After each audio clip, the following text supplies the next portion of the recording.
Hello दोस्तों, welcome to the movie diaries. दोस्तों, आज की फिल्म है मट्टो की साइकिल। मट्टो भारत के एक छोटे से गांव में रहने वाला एक दिहाड़ी मजदूर है। कुछ मजदूरों के साथ अपनी दिहाड़ी ख़त्म कर अपने घर की तरफ लौट रहा है। हम देखते हैं गांव में प्रधान का चुनाव है, इसलिए हर जगह पंचायत बैठती थी कि अपना उम्मीदवार वो किसे चुने।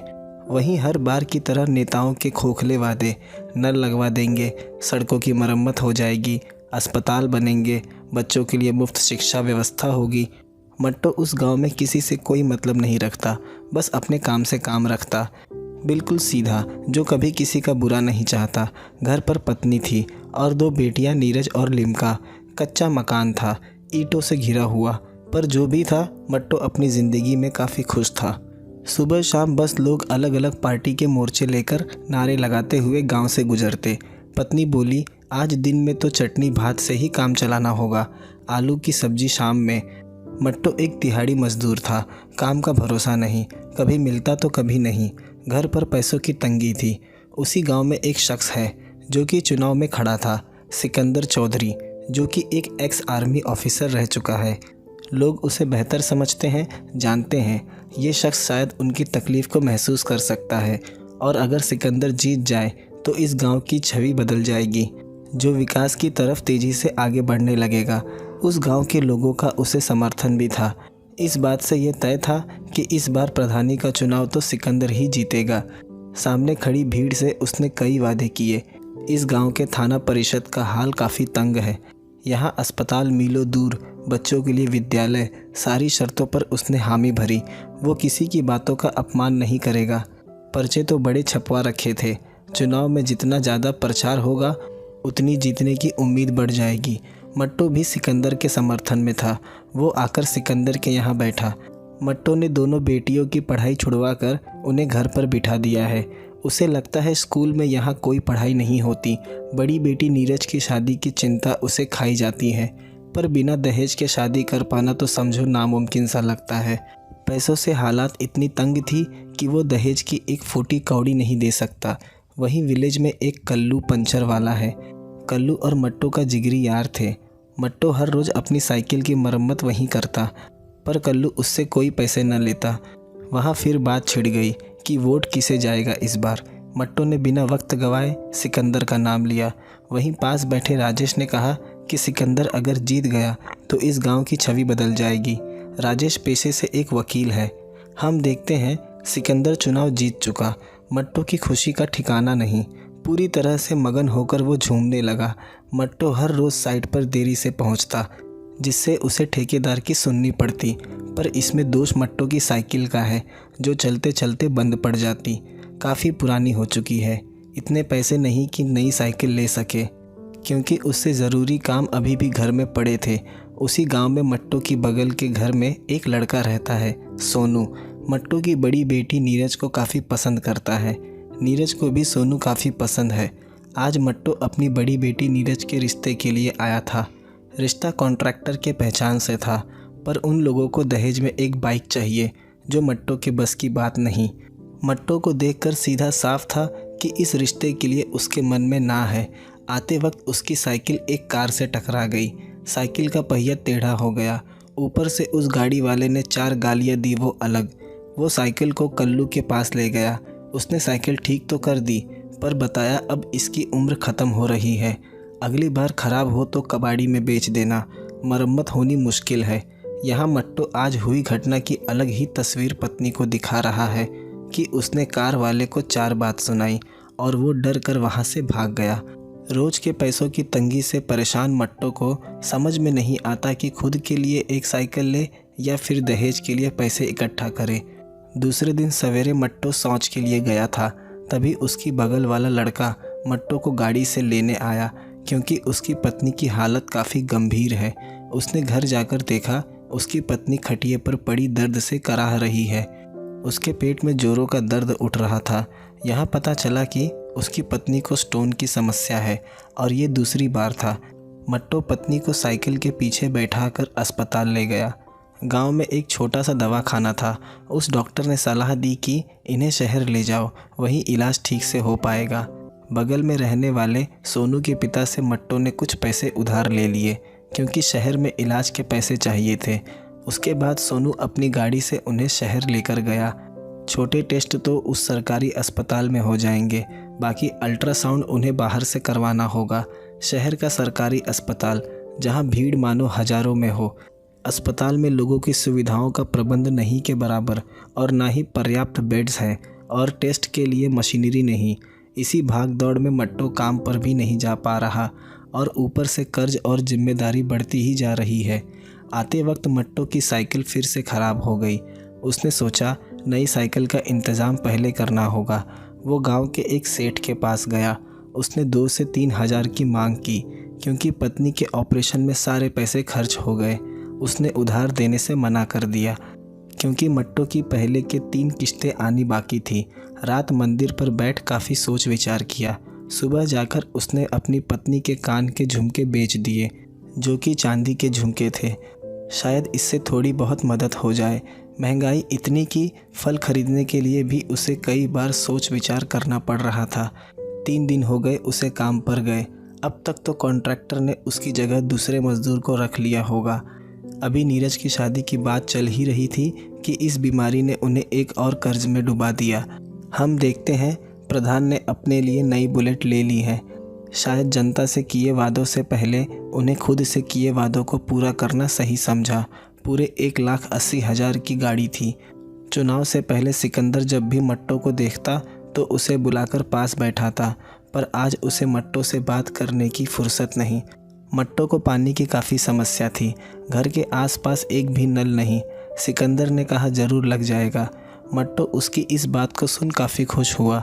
वो आज पैदल ही काम पर जा रहा था, क्योंकि साइकिल ठीक नहीं थी। मट्टो जब साइट पर पहुंचा तो ठेकेदार और बाकी के मजदूर खाली बैठे थे, क्योंकि सीमेंट की कमी थी और मालिक काम से बाहर गया था। मट्टो वहां से मंडी की तरफ निकल गया, क्योंकि अगर मंडी नहीं गया तो आज का दिन भी ऐसे ही चला जाएगा। वहां एक शख्स उसे काम करवाने ले गया। दिन की मजदूरी के 300 देने को कहा। काम ख़त्म होने के बाद उसने सिर्फ 200 ही दिए। बात 300 की हुई थी, पर बाकी के पैसे मांगने पर वो शख्स उसे धमकाने लगा। मजबूर होकर मट्टो वहाँ से चुपचाप निकल गया। आज रात वो काफ़ी उदास बैठा था। गुस्से में वो अपनी बेटी पर भी चिल्ला बैठा। न जाने वो कैसे कैसे पैसों का इंतज़ाम कर रहा है, ये सिर्फ वही जानता है। दूसरे दिन उसने ठेकेदार को हिसाब करने को कहा, पर उसने मना कर दिया, क्योंकि अभी घर के मालिक ने उसे पैसे नहीं दिए। उसी शाम काम पर से आते वक्त उसने अपनी साइकिल को सड़क के किनारे खड़ा कर दिया और वो सब्जी खरीदने लगा। तभी एक ट्रैक्टर वाले ने उसकी साइकिल पे ट्रैक्टर चढ़ा दी। मट्टो चिल्लाता हुआ उस ट्रैक्टर के पीछे भागा, पर वो जा चुका था। वो रोने लगा। मट्टो और उसकी साइकिल मानो 2 शरीर एक जान थे। कुछ देर तो उस टूटी हुई साइकिल के पास बैठ उसे निहारता रहा, मानो जैसे उसकी ज़िंदगी ख़त्म हो गई हो। उसे उठाकर वो कल्लू के पास ले गया, पर अब वो साइकिल बन नहीं सकती। कल्लू ने उसे एक ही सुझाव दिया, इसे कबाड़ी को बेच दो। जो कुछ पैसे आए उसे मिलाकर एक नई साइकिल ले लो। दूसरे दिन मट्टो साइट पर था।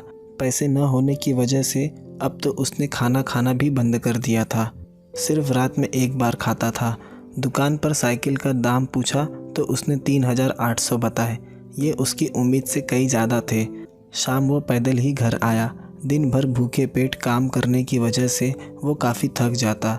आते ही तुरंत खटिया पकड़ लेता। नई साइकिल, बेटी का ब्याह, घर की जिम्मेदारियों ने उसे इस कदर उलझा दिया था कि अब उसे कोई रास्ता नज़र नहीं आ रहा। सुबह खाना न लेने पर पत्नी समझ गई कि मट्टो कितनी परेशानी से गुजर रहा है। वो अपना पेट काट रहा है ताकि उसके घर वाले 2 वक्त की रोटी खा सके। अब दिन इसी तरह से बीत रहा था। साइकिल के बिना एक खालीपन सा लग रहा था। शाम वो कल्लू से मिला। एक वही था जो उसके दुख को बेहतर समझ पाता। जब भी मिलता मट्टो साइकिल की ही बात करता। लगभग 20 साल हो गए उस साइकिल को। मानो कल ही की बात हो जब उसने साइकिल खरीदी थी। वो इस वक्त खुद को काफ़ी बेबस महसूस कर रहा था। कल्लू ने समझाया कि ये वक्त भी बीत जाएगा। ज़िंदगी जो हंस खेल के जीता है वही इस जीवन को पार कर पाता है। रात सपने में खुद को देखा। नए कुर्ते सिलवा लिए। नई साइकिल पे सवार होकर जब गांव के बीच से निकला तो लोग उसे देखने लगे। काफ़ी भेड़ें खरीद ली है। पत्नी के साथ खूबसूरत पलों का आनंद उठा रहा है। जिसकी कल्पना वो हमेशा से करता था। बेटी की शादी धूमधाम से हो रही है, पर जैसे ही नींद खुली सब कुछ एक झटके में आंखों से ओझल हो गया। बेटी घर पर कुछ थोड़े बहुत काम ले आती है, जिसे करके शायद थोड़ी बहुत मदद हो जाए। रात मट्टो ने काफ़ी सोच विचार किया। सुबह कबाड़ी वाले को बुलाकर साइकिल बेच दी। उसके सिर्फ 300 ही मिले। उस साइकिल को जाते देख मट्टो के मन पर जैसी बिजली सी गिर पड़ी। 20 साल में क्या कुछ नहीं देखा उस साइकिल के साथ। अच्छे खराब दोनों दिनों को याद दिलाती थी। शाम घर में एक अजीब सा सन्नाटा पसरा था। अब उस साइकिल की जगह बिल्कुल खाली पड़ी थी। गांव से गुजरते वक्त चौराहे पर उसने सिकंदर का बैनर देखा, जो आजकल दिखाई नहीं देता। आज साइट पर आने में फिर से देर हो गई। ठेकेदार ने कहा कि आज काम शुरू हो चुका है, इसलिए आज तुम घर जाकर आराम करो। कल वो हिसाब के 1000 रुपये उसे दे देगा। पर उसकी आज के दिन की मजदूरी चली गई, इसलिए आज वो घर नहीं गया। वहीं पटरियों के पास बैठ दिन गुजार दिया। शाम पत्नी ने कहा कि घर के खर्चे कैसे चलेंगे। मुश्किल से वो इस महीने सिर्फ 15 दिन काम पर गया है। पर मट्टो ने कहा वो अपनी पूरी कोशिश कर रहा है।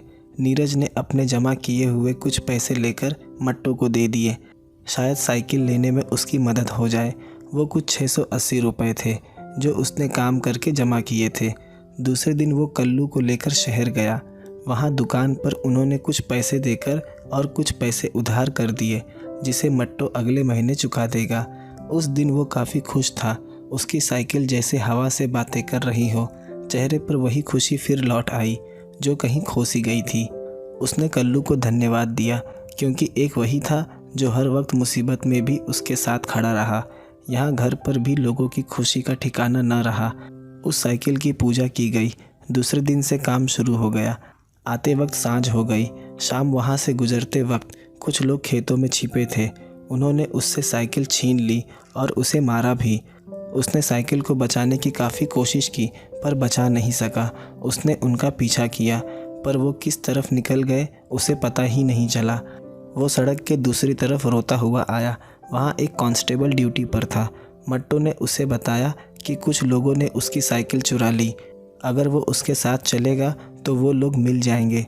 अभी वो लोग ज़्यादा दूर तक नहीं गए होंगे, पर उसने उसे डांट कर भगा दिया। मट्टो रोता हुआ वहाँ से चला गया। वो रोता हुआ प्रधान के घर पहुँचा। शायद प्रधान उसकी कोई मदद कर दे। उसकी पत्नी ने दरवाज़ा खोला। प्रधान घर पर नहीं था। वो किसी खास काम से बाहर गया हुआ है। प्रधान की पत्नी के मन में उसके लिए काफ़ी नफ़रत है, पर ये वही लोग थे जिन्होंने सिकंदर को अपना प्रधान चुना था। वहाँ से निराश होकर घर चला गया। घर में एक मातम का माहौल था। सुबह कल्लू उसके घर आया। मट्टो के साथ हुए हादसे को सुन उसे काफ़ी तकलीफ़ हुई। वो सुबह फिर प्रधान के घर गया, पर वो अब तक घर नहीं आया। वो कल्लू और राजेश को लेकर पुलिस स्टेशन चला गया साइकिल चोरी की रिपोर्ट दर्ज करवाने, पर वहाँ थाना अधिकारी उनके साथ काफ़ी बदतमीजी से पेश आ रहा था और वो उनकी बातों को अनदेखा कर रहा था। वो खुद उठकर वहाँ से चला गया और कांस्टेबल को साइकिल चोरी की एप्लीकेशन लिखने को कहा। वहाँ से वो सभी वापस लौटने लगे। राजेश ने बताया एप्लीकेशन से कुछ नहीं होगा जब तक कि FIR नहीं होगी। ये कोई एक्शन नहीं लेंगे। मट्टो ने कहा एक बार प्रधान जी आ जाए, उसके बाद ये सब पुलिस वालों की खबर लूँगा। आते वक्त उन्होंने देखा प्रधान वापस लौट आया है और उसने नई गाड़ी ले ली थी। शायद बुलेट से भी उनका मन नहीं भरा तो उसने 4 व्हीलर ले ली ताकि आने जाने में कोई दिक्कत ना हो। जनता की अभी तक एक भी शर्तें पूरी नहीं हुई थी। पहले प्रधान जी अपने सपनों को पूरा करने में लगे थे। मट्टो ने जाकर उससे मदद मांगी, पर उसने कहा तेरी हिम्मत कैसी हुई मुझे छूने की और मुझे हुक्म देने की। ये वही सिकंदर था जो चुनाव के पहले मीठी मीठी बातें किया करता, अपने और दूसरों में कोई भेद नहीं समझता। उसने कहा मेरे पास काफ़ी काम पड़ा है, मैं तेरी 2 कौड़ी की साइकिल की क्यों सोचूं। इस पर कल्लू ने कहा इसमें 2 पैसे की बात कहाँ से आ गई। मट्टो तो बस यहाँ अपनी सिफारिश लेकर आया था और नेता पुलिस हर कोई जनता की सेवा के लिए होते हैं। इस पर सिकंदर के आदमी गूंगा ने उन दोनों को धक्के देकर नीचे गिरा दिया और उन्हें गालियाँ देने लगा। इस पर प्रधान ने एक शब्द भी न कहा। यहाँ मट्टो को पता चला प्रधान के भी वादे बाकियों की तरह खोखले निकले। जाते वक्त उसने प्रधान की आंखों में देखा ताकि उसे खुद पर थोड़ी शर्म आए। उसके आंखों में देखते ही प्रधान के भीतर का चोर नज़रें छिपाने लगा। आज 15 अगस्त आज़ादी का दिन था। मट्टो और कल्लू घर की तरफ जाने लगे। सामने से स्कूल के बच्चों का एक ग्रुप आ रहा था। हर बच्चे के हाथ में तिरंगा लहरा रहा था और हम गाने की आवाज़ सुनते हैं, सारे जहां से अच्छा हिंदुस्तान हमारा। कहानी इसी भावुक दृश्य के साथ ख़त्म हो गई। दोस्तों, हम फिल्में तो देख लेते हैं, बातें समझ में भी आ जाती हैं, पर क्या ऐसी फिल्मों से समाज और देश में कोई बदलाव आ सकता है? मेरे हिसाब से बिल्कुल नहीं। आज़ादी के बाद ऐसी फिल्में न जाने कितनी बन चुकी, पर कोई बदलाव नहीं। जहां एक बेईमान नेता है और एक गैर जिम्मेदार पुलिस वाला। ऐसा क्यों हर बार होता है? क्यों चुनाव के पहले किए हुए वादे अक्सर चुनाव के बाद तोड़ दिए जाते हैं? ज़रूर कहीं कोई गलती हो रही है। शायद से कोई सख्त कानून नहीं है। लोगों के पास वोटिंग राइट्स तो हैं, पर वोट वापस लेने के राइट्स क्यों नहीं? एक एग्जाम्पल देता हूँ। मैं एक फैक्ट्री का मालिक हूँ। मेरी फैक्ट्री में एक मज़दूर काम करता है, पर वो कभी भी टाइम से नहीं आता है और जल्दी चला जाता है, और कोई काम कहो तो सुनता नहीं।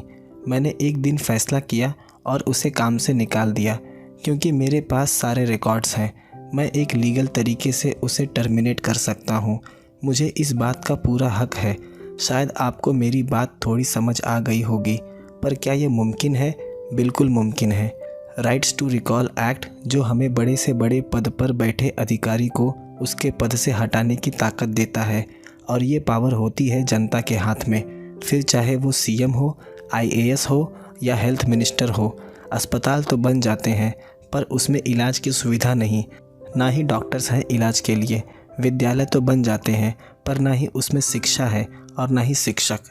मेरे हिसाब से करप्शन से डील करने का ये एक बेहतर ऑप्शन हो सकता है।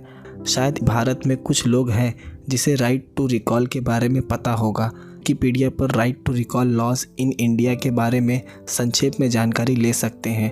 क्या आपको पता था इस लॉ के बारे में? आप मुझे कमेंट करके ज़रूर बताएं कि आपकी क्या राय है इस विषय को लेकर। दोस्तों, कहानी पसंद आई हो तो वीडियो को लाइक, शेयर और चैनल को सब्सक्राइब ज़रूर कर दें। मिलते हैं अगले वीडियो में एक नए एक्सप्लेनेशन के साथ।